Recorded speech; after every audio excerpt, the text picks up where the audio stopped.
Alright, today we are going to talk about graphing, sine and cosine.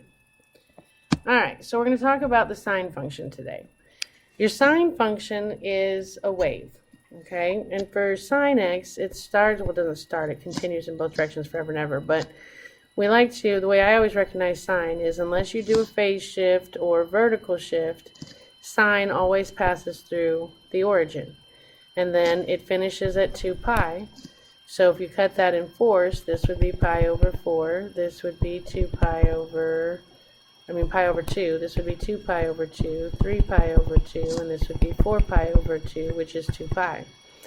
And what you do is, when you have sine x, you have what we call an amplitude right here, which tells you how high it goes. If nothing's there, then for mother sine, a is 1.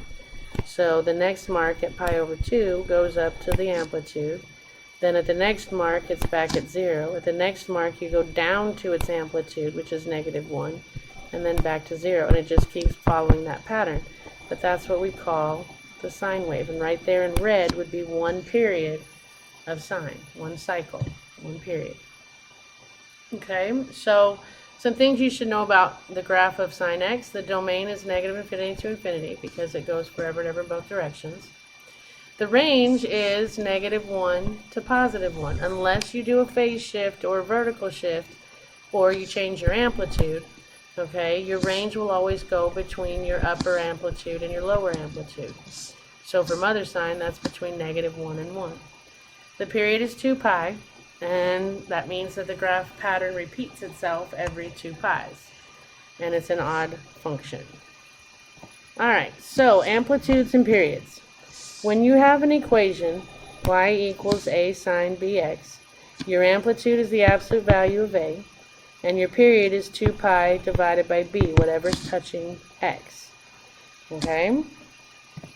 So, how to graph sine functions of this form, where there's no horizontal or vertical shift. Okay?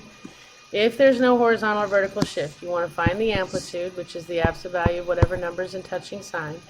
Find the period, take 2 pi and divide it by b, and then find your scale, which is whatever your period comes out to be cut in fourths. Okay, so then you're going to draw your graph, and you're going to mark the x-axis with 4 marks, which is going to be by your scale. It would be period over 4, 2 period over 4, 3 period over 4, 4 period over 4. Yeah. Alright, and then you mark your y-axis according to the amplitude at positive a and negative a. And then you mark your points. Sine starts at 0, 0 unless there's a vertical shift. And then your marks go amplitude 0, down amplitude 0, connect, and you've got your sine curve. Okay? So here we go. It says determine the amplitude of each function, then graph the function and y equals sine x in the same rectangular coordinate system. So we want to graph y, well, they want me to graph sine first.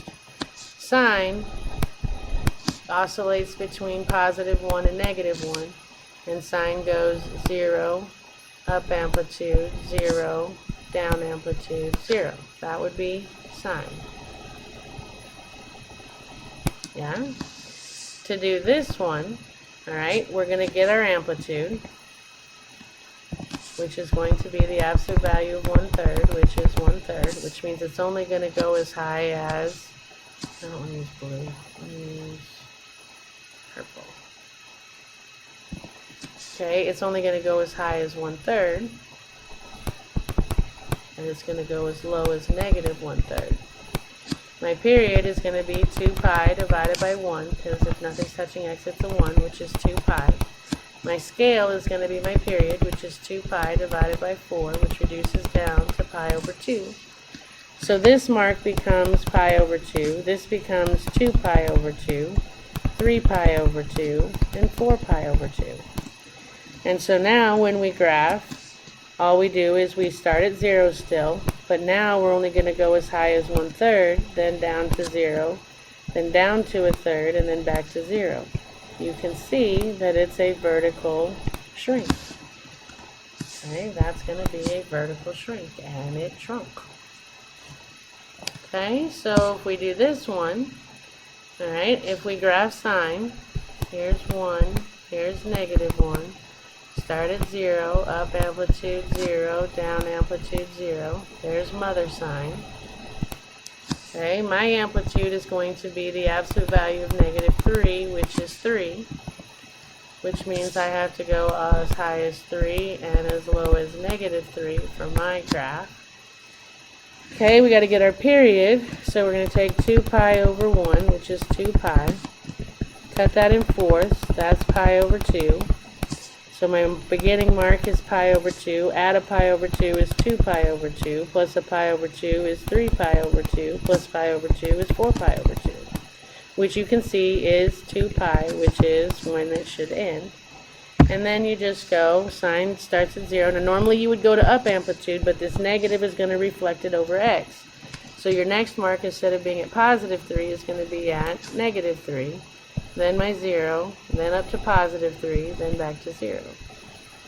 There's my graph. You can see it's a vertical stretch. It's much taller than mother, and it reflected over the x-axis. Okay? So let's try this one. Our period's going to be different. Okay, so here we have an amplitude, and it doesn't say I have to graph mother first, and that's because the period's going to be different, which is going to make it look awkward. Alright, so we want the absolute value of A, which is going to be 3. So my amplitude is 3, lower, -3. My period is going to be 2 pi over B, which is 2 pi over 1/3. Keep, change, flip. That's going to be 2 pi times 3 over 1, which is 6 pi. Get my scale, I'm going to take 6 pi and divide it by 4, which if I reduce gives me 3 pi over 2. So my first mark is going to be 3 pi over 2. If you add that to itself, you get 6 pi over 2, plus another 3 pi over 2 is 9 pi over 2, and 12 pi over 2. Notice again, this is 6 pi, which is when the period ends, so I did it right. Alright, and then after that, you just do your sine. So I start at 0, 0. Then my next mark is going to be up amplitude, because I'm not reflecting. 0, down amplitude, 0. And you can see, I mean, I keep my marks, but here, right here is 3 pi. Normally, the whole function of sine is done by 2 pi. So this would be mother somewhere like this. See how stretched out this is? Okay, this would be mother somewhere around in here. And this is really stretched out horizontally, and it's stretched out vertically. Okay? Alright, if we look at this one, alright, I'm going to have my amplitude is the absolute value of -3, which means my amplitude is 3. My period is going to be 2 pi over B, which is 2 pi. So my period is going to be 1. My scale is going to be my period cut in fourths. So my scale is 1/4. So this is 1/4, 2/4, 3/4, 4/4, which is 1. Okay, which is when I'm supposed to get done. So now to graph that, I'm going to start at 0, 0. But because of the negative, normally I would go up to my amplitude, but the negative is going to reflect. So I'm going to go down, then 0, then up, then down. And there's my function. It's vertically stretched, it's reflected over x, and this will be a shrink because 2 pi is bigger than 1. Okay?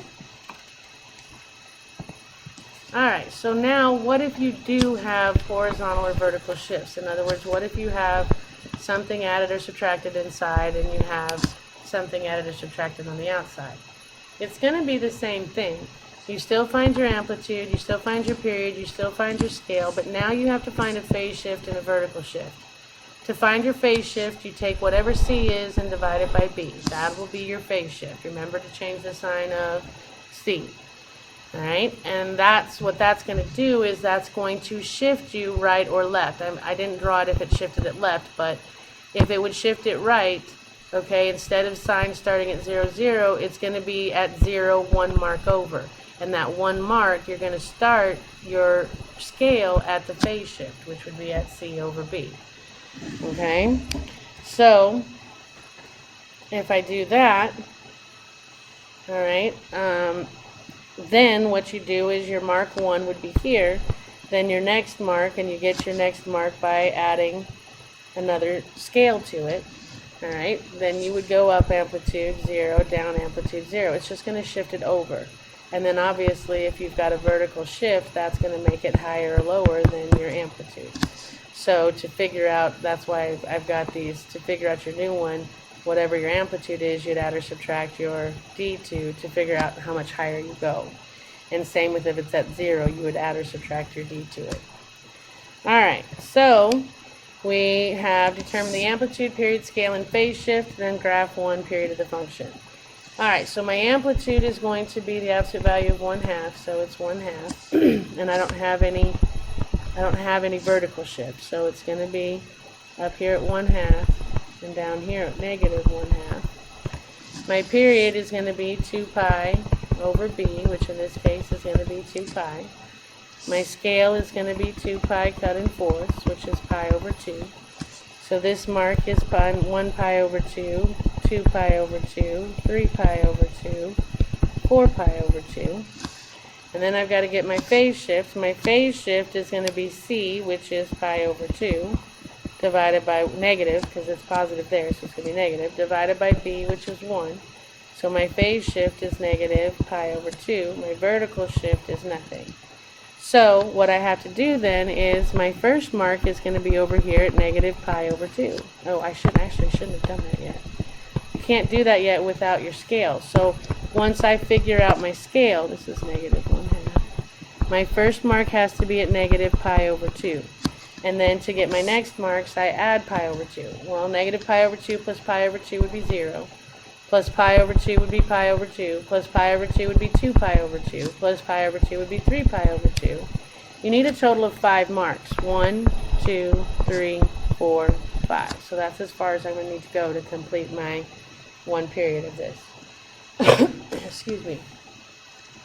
So I'm going to start now, and this will be my new 0, 0. And then I'm going to go up amplitude, 0, down amplitude, 0, and there's 1 period of pi. Yeah? I mean, 1 period of pi. 1 period of this function. Yeah? Alright, so now let's try another one. We are going to have the amplitude is the absolute value of negative 2, which is 2. I don't have a vertical shift, so that's going to be as high and as low as it goes. Okay, my period is going to be 2 pi over 2, which is pi. And my scale is going to be pi divided by 4. So, to get my phase shift, I'm going to take my c, which is pi over 2, divided by b, which is 2. Keep, change, flip. I get pi over 2 times 1 over 2, which gives me pi over 4. So I'm counting by, my first mark is going to be at, oops, that's negative, so that's negative. My first mark is going to be at negative pi over 4, and I'm counting by pi over 4s. So the next one would get me 0, this would get me pi over 4, 2 pi over 4, 3 pi over 4, 1, 2, 3, 4, 5 marks is all I need. So now since we shifted, this becomes my new 0, 0. We're reflecting over x, so my next mark is down amplitude, 0, up amplitude, 0. And there is my graph, shifted to the left, pi over 4 units. Okay? Alright, let's look at one where that scale doesn't come out so pretty. Alright, we have the absolute value of 3 would be 3. I don't have any vertical shift, so it's going to be as high as 3 and as low as negative 3. It's range. Alright, I want to find the period, so that's going to be 2 pi over b, which is pi, so my period is going to be 2. I'm going to find my scale, which will be 2 divided by 4, which is 1/2. And now I got to find my phase shift. My phase shift is going to be c, which is negative 2, over b, which is pi. Alright, so I'm going to start at negative 2 over pi. Where in the heck is that? Those are not like my nice little pi over 4s or pi over 2s. Well, we're going to go decimal, okay? This first ordered pair would be negative 2 pi, negative 2 over pi, 0. But I don't know what that is. Well, I typed it in the calculator and I got negative 0.64, 0. To get my next ordered pair, I'm going to take this and I'm going to add my scale to it. So I'd have negative 2 over pi plus 1/2, comma, my amplitude, which is going to be 3. Again, if I type that in the calculator, I get negative 0.14, 3. My next ordered pair is going to be negative 2 over pi plus 2/2, right? Because I'd add another half. So I'm going to add a half plus a half, and that will be at comma 0. This is 0.36, 0. Okay, my next ordered pair is going to be negative 2 over pi plus a half plus a half plus a half, comma, negative 3, my down amplitude. And I typed all that in, and I got 0.86, comma, negative 3. And then I'm going to have my last one, which is negative 2 over pi plus 4/2, so it's plus 2, comma, 0. And that gives me 1.36, comma, 0. So if I just mark my scale, and I'm going to go negative 1, 0, 1, 2, 3, 4. To graph this ordered pair, I'm going to start at negative 0.640, which is about right there. Then I'm going to go to negative 0.143, which is about right there. Then I'm going to go to 0.360, which is about right there. And then I'm going to go to 0.86, negative 3, which is about right there. And then I'm going to go to 1.360. So if I connect those, where did my thing go? 0.1, 0.36, 0.86, oh, it's down there. Where's my top one? Negative 1.43. Sorry, it's right there. My point got erased. So I'm going to come up. Boop.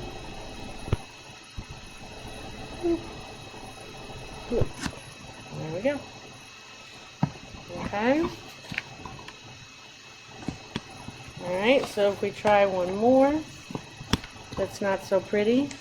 My amplitude is going to be the absolute value of negative 2, which is 2. I don't have any adding d on the end, so it's not going to be higher or lower than positive 2 and negative 2. Alright, and then, let's see, my period is going to be 2 pi over 2 pi, which is 1. My scale is going to be 1 divided by 4, which is a fourth, and my phase shift is going to be 4 pi divided by 2, negative 4 pi divided by 2 pi, which is going to be negative 2. Right? So, oh, I messed that up on mine. Ooh. So I got negative 2, which that's going to be my new starting point. So this is going to be negative 2. To get my scale, alright, I'm going to take negative 2 plus 1/4. And that would be at comma, my first one is going to be at negative 2, 0. My next one's going to be at negative 2 plus 1/4, comma 2. Next one is going to be negative 2 plus 2/4, comma 0. My fourth one is going to be negative 2 plus 3/4, comma negative 2. And my last one is going to be negative 2 plus 4/4, comma 0. So I've got this one. If I type in negative 2 plus 1/4, I get negative 1.75, comma 2. If I type this one, negative 2 plus 2/4, I get negative 1.5, comma 0. Negative 2 plus 3/4, I get negative 1.25, comma negative 2. And negative 2 plus 4/4 is negative 1, comma 0. So I'm going to have, let's see, negative 2, 0, negative 1.752, negative 1.50, negative 1.25, negative 2, and at negative 1 is 0. So this is really shrunk. That's what it would be. Alright. So how do you use trig values on the unit circle to sketch a graph of each trigonometric function? Yeah, I meant to change that one. We're not working on the unit circle. I'm not sure what the heck they meant by this question since we're not using unit. Well, I mean, I guess we were using like the pi over 2s and the pi over 4s as far as shifting goes, but not really sure what they mean by that. Alright, 2. How do you find the period? Well, your period is 2 pi over b. Your midline is basically at 0. I mean, it's going to be your amplitudes added together divided by 2, which is usually, unless you have a phase shift up or a vertical shift up or down, your midline is at 0. Your phase shift is c over b. Your vertical shift is d. Alright, and it says, how do you graph the sine function? Well, if it's just sine, you start at 0, 0, and then you go to pi over 2, 1, and then you go back to, the next one would be 2 pi over 2, 0. The next one would be 3 pi over 2, negative 1, and then 4 pi over 2, 0, and you connect them. And it says, given the graph of the trigonometric function, how do you determine the amplitude, period, midline of the cosine? We have to do that tomorrow. I don't know why I started that. We're not talking about cosine yet. Alright, so we are at homework, which means we are done. So happy homeworking, and I will see you next